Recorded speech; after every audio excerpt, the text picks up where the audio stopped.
Hey guys, Foxdrop here with a replay commentary. This is a game which I played in the past, which I'm looking back on, and I'm going to break down and analyse for you. This game we were playing as jungle Sejuani, and it's been a while since Sejuani has been one of the top tier junglers.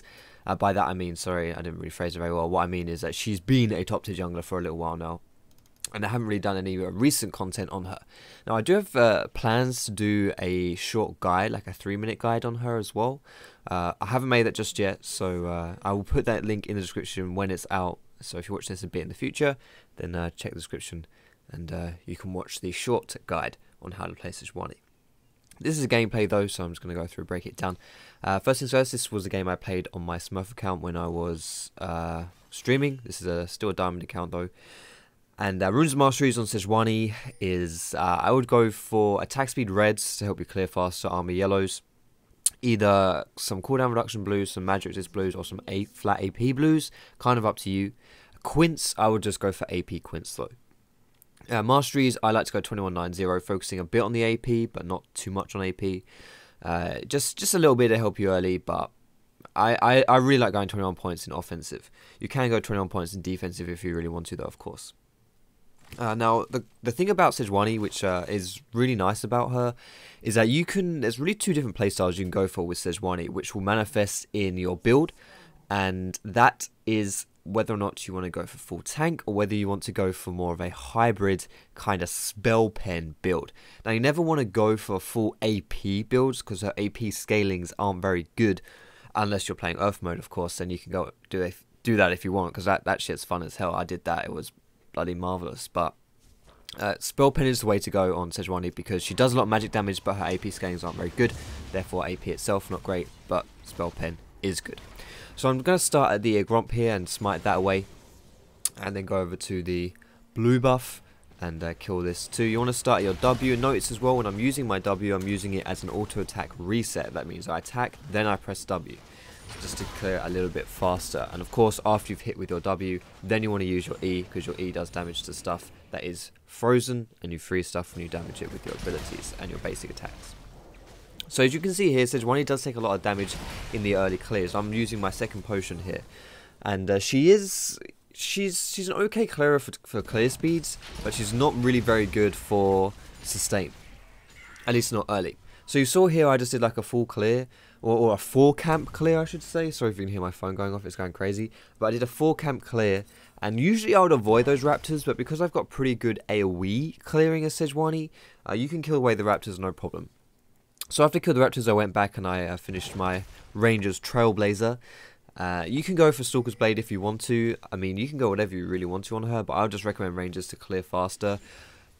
Probably the only downside to playing Sejuani is that she doesn't really have very good synergy with the smite upgrades like Ranger's Trailblazer and stuff. Like, Ranger's Trailblazer is okay on her, but the other ones really aren't anything special. So that's probably the only downside to playing her.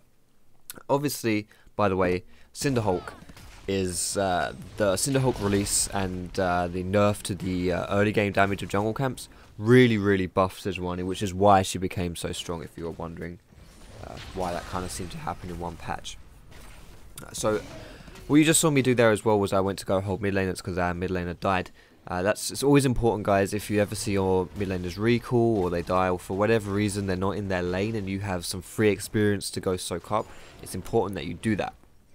Always be looking for examples or instances to soak up free gold, free experience from the lanes. That's perfect. That's what you want to do always. Now I'm just going to keep clearing here. You notice how I haven't really done any ganks. In fact, I've done 0 ganks this game so far.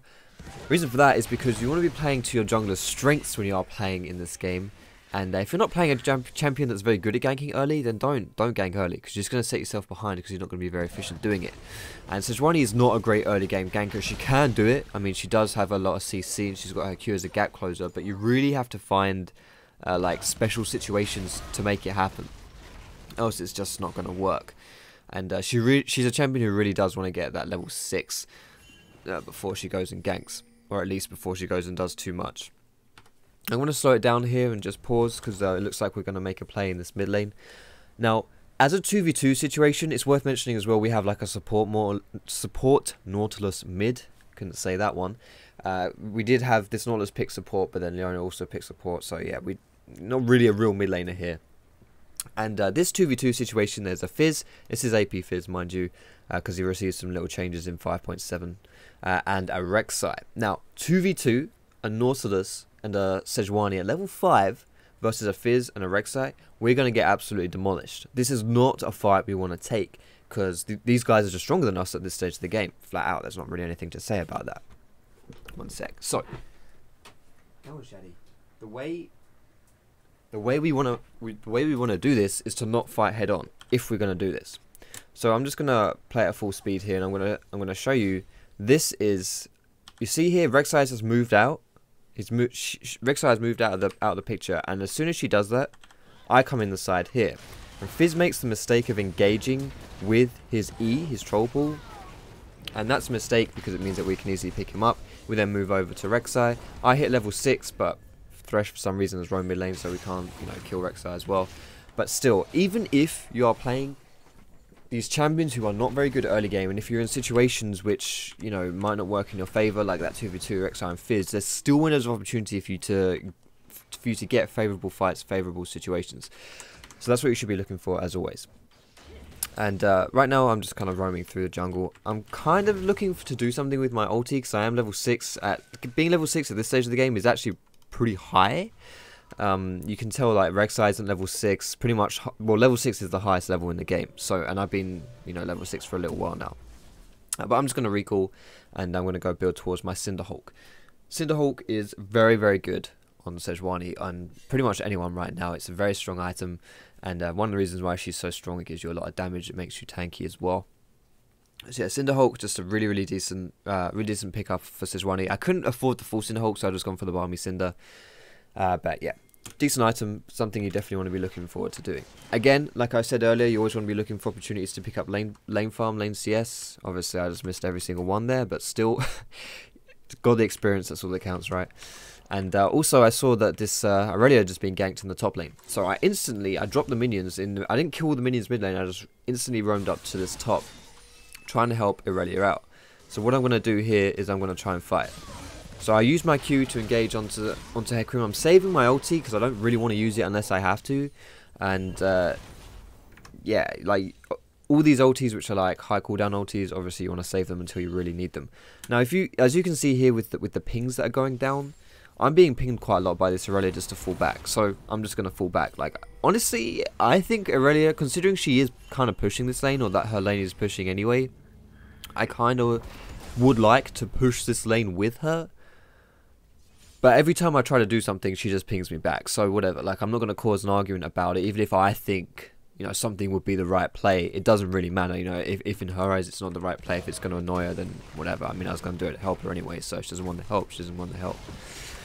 I also sat in that bush for quite a long time instead of recalling, because there's no real reason for me to recall. And just going to keep on clearing fire with the jungle. Make sure you're always taking that chicken smite where you can as well, guys. We're always smiting that chicken buff when the opportunity presents itself, because that chicken smite bonus, very strong.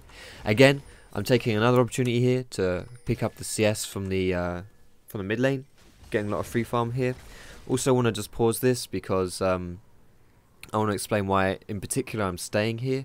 3 things I want to explain here. Firstly, this little ward here. This is a cheeky little ward, which means that if the jungler comes and smites these chickens, it's going to be wasted on this crappy little ward. So that's a little tip for you.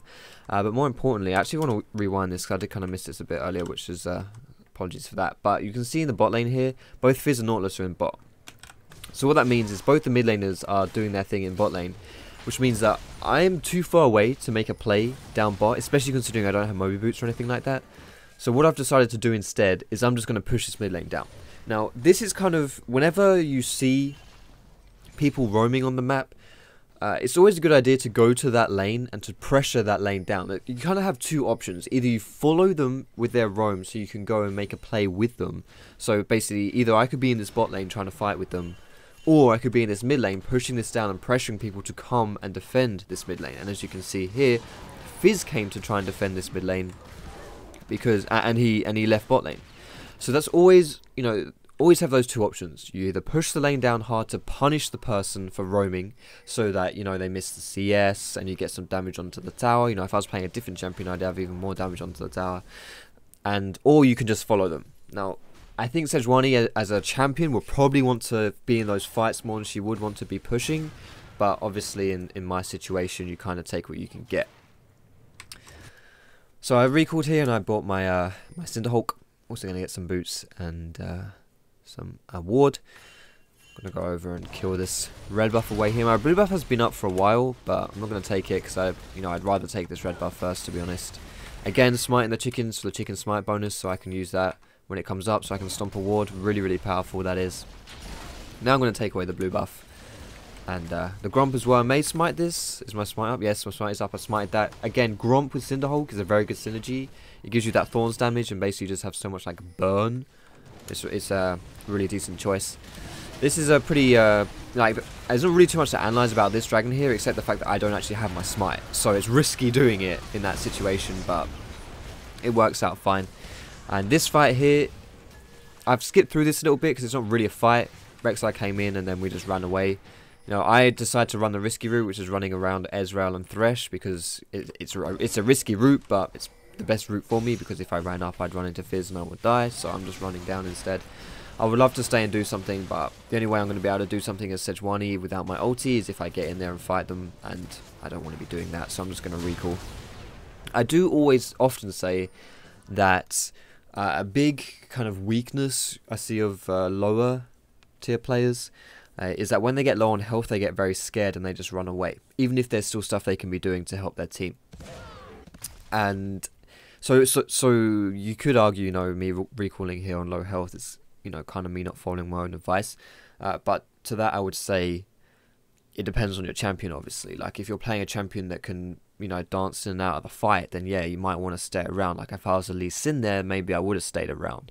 But when I'm a champion who really has, like, a very one-dimensional, abilities, like, basically, Sejuani just wants to go in, and when she doesn't have her ulti, then, you can't really do anything from range. Then yeah, you kind of just have no choice but to recall. And again, I picked up another lot of mid farm. You can see my CS here. It's the same CS as my mid laner, similar CS to their top laner, more than their mid laner. So a huge amount of CS is going down here, which is really good, meaning I can stay on top of levels, stay on top of farm, so I'm pretty strong. And sadly, I already got dove, but I didn't have my ulti up, so I couldn't really counter that. And this is a kind of like a weird push they're doing here. I don't know why they keep pushing, but either way, again, another example of me being able to soak up this free farm mid. Not mid, sorry, top lane. Even if you don't get the CS, as it's kind of hard to do on champions like Sejuani sometimes, getting the XP is all good. That's all you really need to do. So I'm going to keep farming as well. Make sure you keep farming as always, guys. Like, my CS is pretty decent right now, and that's not just because I've been lane taxing. You'll notice as well, though, with the lane taxing I've been doing, it's not really been screwing over my laners that much, if at all. There's been times when I've opted to not tax lanes when my laners have actually been on the lane as well. Like, I'm not taking this CS in the lane just to screw over my teammates because I'm greedy and because I'm selfish. All of the times that I've been picking up CS in this game have been times when my laners haven't been there to pick it up themselves. So basically, it's all this kind of free CS, all this free gold, this free experience, which we're not getting, which we are now getting because I'm being there at a good time. Now I'm killing the crab here, and really I should probably be going over to help this Nautilus, but this is an example of something I actually do wrong, which is where as soon as you see your allies in trouble, you should drop your camp and go help them, unless you can't actually help them. But this right here, I'm going to pause and just explain the power of Sejuani. So in this fight, if you're going to look for 3 members of a team who have a lot of damage, like a team comp where with 3 people you're going to crush everyone because you have ridiculous amounts of damage, Leona, Nautilus and Sejuani probably isn't a team comp you're going to be rooting for. 3 tanks, 3 CC tanks, and in particular with Leona and Nautilus, 3 very low damage tanks as well. Sejuani is a bit of an exception. But as always when you're playing Sejuani, you want to be looking for examples when people are grouped up. You'll see later on, well, whatever, I'll get to that later on. I'll get to that point when I get to it. But for right now, for this fight, always be looking for examples of when people are grouped up so that you can, trap them with your ulti. And this is really good positioning for me here, because they don't know I'm here, which means they can push out really far. And as soon as they group up, you see me walk out, as soon as they extend into this fight, and out of Fog of War, like, I actually want to pause this and just, I don't know the hotkey for this, but like, this is Fog of War. Like, he didn't see me throw this ult, basically, which means these guys sure as hell not going to react to this play. I stunned 3 people, including getting the killing blow on Thresh, and then just follow up my stun, charging in there, destroying the spheres. So we get 2 really easy kills here. Counter ganking with an ultimate like Sejuani's is really strong, because what happens in counter ganks, I'm always beefing up counter ganks, by the way, because they are just ridiculously powerful, right? If you can master a counter gank, you're going to be very, very, very solid. But you know, counter ganks mean that the enemies always put themselves in bad positions, because what they do is they engage without thinking about their safety, because they don't, you know, in their mind safety isn't in their head, because they're like, okay, we're doing this gank. So when you counter gank, when you turn that gank around, they're not in good positions to not get caught by your Sejuani, basically, is what I'm trying to say here. So yeah, when you're counter ganking, you often find people out of position to get good ults off. Now this is a bit of a greedy play by me here to take the red buff, but you know, I'm pretty strong right now. In fact, I'm really strong right now, so I don't really care. I'm just going to go ahead and do it. I flash after this Ezreal, trying to finish him off, but can't do it. And then Rek'Sai catches me out, and she shuts me down. So I got a bit greedy onto Ezreal. Bit unlucky he didn't die. And how many of us died there? 3 for 1. Not good. Not good at all. Aurelia comes in here. See if she... I don't think she... Can she pick someone up? She might get this. Alright, she gets Hecarim, no problem. Easy peasy. And hopefully she can get out. Yeah, she's out. Perfect. Actually, this is a really minor point I actually want to point on. What she does here. Like, if she doesn't do this, she dies. Okay, this right here. I'm going to play it down really slow-mo. This flash. There. Now, the reason why that flash saved her life, and this is something which, honestly, doesn't happen enough. People make this mistake all the time. It's not just a low-elo mistake. Like, this happens all the bloody time. I do it all the time as well. People will flash after they've taken the damage or after they've taken the CC. And that doesn't help you. You want to flash before you've taken the damage or before you've taken the CC. You basically want to use your flash as a preventative measure rather than like a reactive one. So you want to prevent the CC or the damage coming down on top of you. And that's what saved Aurelia's life there. If Fizz landed his troll pool, she would have taken the extra damage, she would have been slowed, so even if she flashed away after that, she would be screwed. So I'm going to, as you can see in my build, I'm going for a very like hybrid build or like a damage build this game. So I've gone for the Haunting Guys, the Sorcerer's Shoes. Abyssal Scepter is another good choice as well. But I just kind of want to be tanky right now rather than just go for the Abyssal Scepter, because I don't really have any big AP threats on their team. At least not enough for me to want to rush that Abyssal Scepter. And I learnt my lesson here. You know, I left the crab so I can go and defend mid lane. There you go. I'm learning, guys. Yeah, so I've just gone for like the spell pen build, which is good for giving me loads of damage. Whether or not you go for spell pen or full tank is dependent on, you know, your team comp and how you're doing. If you're doing pretty poorly in the game, I wouldn't really recommend going for a damage build, because you're not going to be tanky enough to be useful. But if you're doing okay, you're farming well, you're not behind, then yeah, going for this like AP hybrid build is very decent. Also, you know, we have other tanks on our team. We've got Leona and Nautilus, so I should probably be having a bit of damage. There is a little point I want to make. 2 things. Firstly, a bit of a mistake, honestly, is that I haven't upgraded my trinket yet. At level 9 or whenever it is, I think it's level 9, maybe it's level 8, not sure. You always want to be upgrading your trinket whenever you can, because upgrading into the warding totem or the sweeper, whichever one you want, you know, it's kind of up to you. Both of those are very good, and you should be looking to upgrade those where you can. And second point, which I think I've forgotten. Yeah, second point, which I've forgotten. We'll ignore that. We'll pretend like that wasn't really... Oh yeah, second point is that I have wrong runes and masteries this game. So if it looks like, you know, why didn't you have any AP at level 1? It's because I had the wrong runes and masteries. But anyway, this is another, you know, this is kind of another counter gank. And this is, you know, Ezreal, mate, what are you doing? You can't E into a Sejuani. I've got red buff. I've got Cinderhulk. I've got... Do I have Gromp buff? I don't have Gromps, that's alright. Maybe you thought you could kill me because I didn't have Gromp, but still, I'm bloody strong at this point in the game. I'm level 11 as well. I'm just going to rewind and just show how, you know, a really simple way to use your ulti on Sejuani. I'll fast forward it, guys, don't worry, so it's not, you know, painful. You just ult people when they're in, you know, when they're in an easy positioning, where they're all grouped up. There's really nothing to it in that situation. It is good to either use your ulti to make your Q land easier, so you can chain CC that way, and it's also good to use your Q to make your ulti land easier. As you saw in the first time when I got that 3-man ult, I used my ulti and then I Q'd in, and in this fight I Q'd in and then used my ulti. It kind of depends what range you're on. If you're far away, you probably want to engage with your ult. If you're not far away, you probably want to engage with your Q. Well, either one, it doesn't really matter, to be honest. And again, look at this farm we've been having this game. I have a crap ton of farm, and I'm just really bloody strong. Honestly, I don't know what to say. I'm just seriously strong right now. Like, yeah, it's crazy. Keeping up in farm is really, really important. And also when you're playing a Cinderhulk jungler, getting the grunt buff is something you need to be looking to do as well. That's a very important thing. Now, this is something which I'm going to pause here because this is, you know, I don't really know how to explain this properly, but it's more like a play style thing. And this is where I tend to play champions who are kind of carry, and therefore I tend to split push somewhat, so I can 1v1 people or pull them out of position.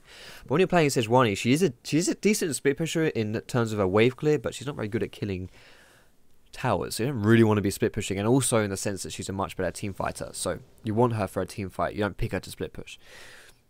So I was pushing down this side lane here, and then I thought, yeah, you know what, my team's probably going to get caught in a fight, so I'm going to rotate and I'm going to come over just in case they need me, which I think is a smart play considering I'm playing Sejuani.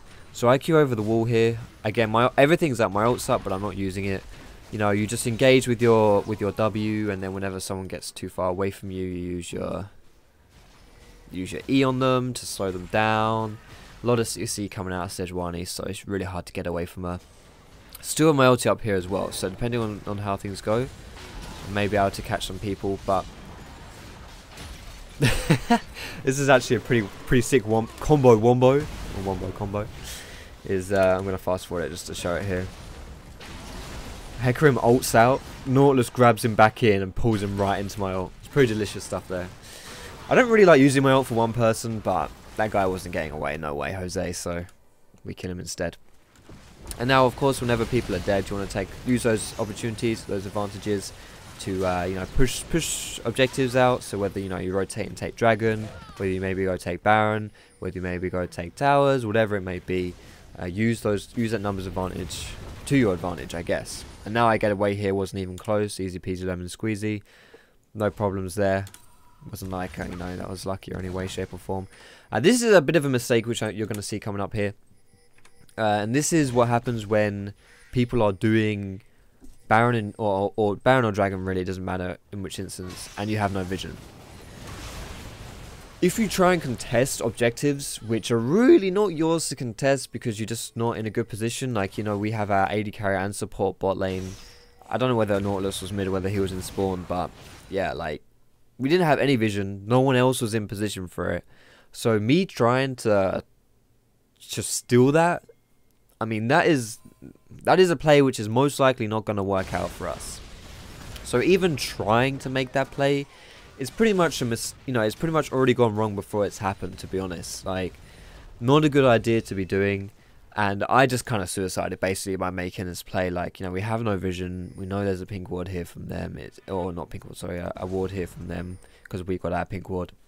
Not going to happen. And even if I think, you know, I think that Jinx and Leona being in the bot lane was a mistake, but positional mistake by them because we knew they were doing Baron. But to be honest, it doesn't really matter because if they're not in position, they're not in position. And me going for the Baron, if I had gone for that Baron suicide and then being like, oh my goodness, Jinx, Leona, why bot lane? Come on, team. God, Elo, hell, you suck. It doesn't help.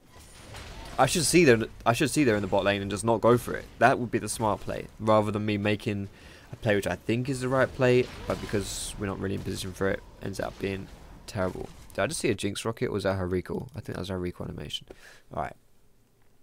So yeah, again, not something I can really blame my team about. Now, I've finished my Leandra's Torment here. Very good item, just increases my damage even more. The reason why I went for randoms this game, I think a lot of people might be questioning my randoms pickup, especially opposed to a Frozen Heart. The reason why I go for randoms is because of the health synergy with Cinderhulk. And also, I think your W does percentage health, like, does damage based off your health. Yeah. So the more health you have, the more damage your W does. I think that is. I'm not entirely sure actually. But yeah, basically, even if it doesn't though, the Cinderhulk synergy is enough. Basically, I want more health because I want more health from the Cinderhulk. It's a multiplicative stat. That's a hard word for me to say. But Frozen Heart is, in my opinion, kind of better for Sejuani. Also, the active on Randuin's is a bit wasted on Sej. Like, not really much point. I'm going to pause this here because the team fight's about to start. But, you know, it's still a good item. Like, honestly, if anyone told you it's a bad item, it's not. It's still decent on Sejuani. So I'm gonna pause this or play it really, really slowly to see how this fight goes down. Now, I'm always a bit nervous of using my ulti to engage onto this Fizz, because if he troll pulls it, then it's going to be wasted. I also don't really want to just trap down the Fizz and the Thresh. I'm kind of, in this situation where I know there are a lot of people knocking about, I kind of want to hit more than just Fizz and Thresh, more than just 2 people. However, you also have to be careful when you're playing Sejuani that in trying to get the perfect ultimate, you end up just wasting it, and the perfect ultimate really isn't there for you to be taking. And that's kind of what happens in this fight. So I'm going to press play here and just play it through really slow. So I'm not initiating with my ulti because I don't really feel the need to. I'm just, you know, just fighting the backline, or the front line as it is, fighting in the backline. And just trying to do some damage down to this Fizz. Now, this is where I feel like my window of opportunity has kind of hit. If I can somehow hit this, you know, Ezreal, it's going to hit everyone here. Maybe even if I hit Rek'Sai, that might... See, if I hit Rek'Sai, I'm not 100% sure if it will hit Ez. And this is me looking back at it, mind you. In the heat at the moment, I'm probably thinking this Ezreal is too far away. So I don't really want to hit, especially now. You see here, I went for this little, like this gap here, trying to hit everyone. If this clips Thresh or Fizz, if someone strays to the side here, this is a 4-man ultimate, which is going to be delicious as hell, and it's going to win us the game. Sadly... very close, but it whiffs. Now, since Sejuani's nerf in 5.6, when you whiff your ulti, it doesn't really do that much. So yeah, that's just something you need to be careful of.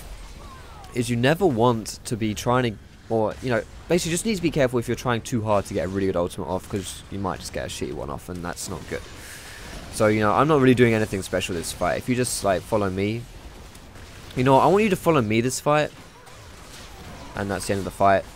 And I'm actually gonna rerun this fight because it's a proper full-on team fight, right? And I wanna look at this as from everyone's perspective.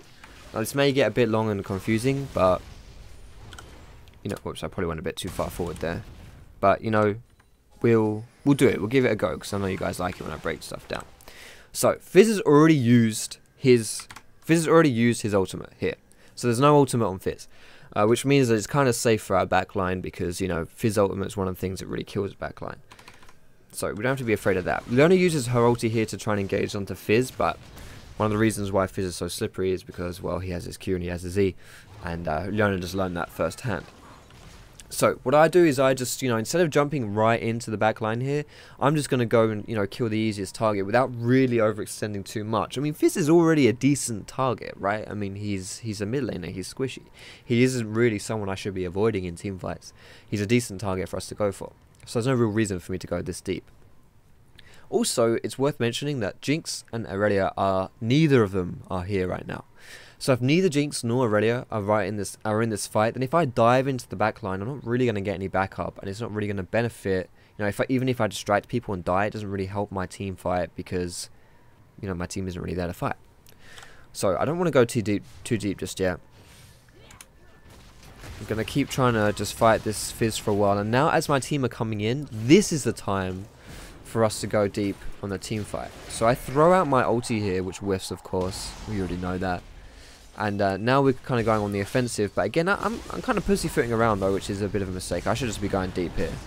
I'm looking for like the perfect target to go into, and it's not really working. Rek'Sai jumps in and gets a really nice like 3-man knock up on us. I want to focus on Aurelia's focus here because you'll see that Nautilus goes straight for the backline as well, like a proper tank does. And Aurelia completely ignores the Rek'Sai, and she's also looking for the backline, as you can see. When she realizes she can't see the backline, and when she realizes that Jinx is actually getting hurt by the Rek'Sai, then she goes to finish off the Rek'Sai, and then she goes and just mops everyone. Well, she doesn't actually mop everyone up, does she? No. But Jinx does. Or does she? No, Jinx. Alright, we'll rip Jinx. Can Leona do it? Nice, Leona does it. So we get an ace out of that. Now that was a pretty perfect team fight, 5-0. The worst thing about that team fight were a few missed skill shots, specifically my ultimate. But you can see as well in these fights that a champion like Aurelia, she just ran through that tank line to get to the back line because she has so much bloody damage that she destroys these squishies really, really fast. But you also saw that she wasn't too scared to go for the tanks if she had to, which is what she decided to do in the end. I mean, as Aurelia, you have all that true damage. Against someone like Rek'Sai, I mean, I guess Rek'Sai does have Cinderhulk and Warmogs, which is a lot of health. But he also has she also has the Thormail, which makes her, you know, that Thormail damage isn't affected by Aurelia. Thormail armor, sorry, isn't affected by Aurelia's true damage. So, Rek'Sai isn't exactly someone Aurelia needs to be too scared of, especially with a build like that.